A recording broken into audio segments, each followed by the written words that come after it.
बीडमध्ये सरपंचाची हत्या आणि त्यानंतर निघालेल्या मोर्चासंदर्भात बोलताना राष्ट्रवादी शरदचंद्र पवार पक्षाचे खासदार डॉक्टर अमोल कोल्हेंनी मुख्यमंत्र्यांनी या प्रकरणाकडे लक्ष घालण्याची मागणी केली आहे।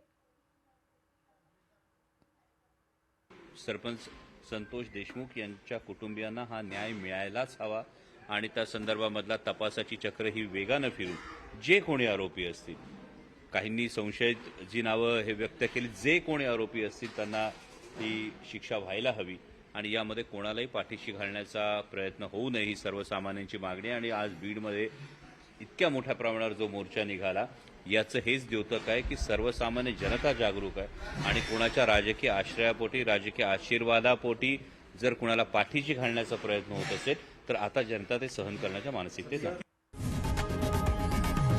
लोकशाही मराठी ऐका, पहा, जागरूक रहा।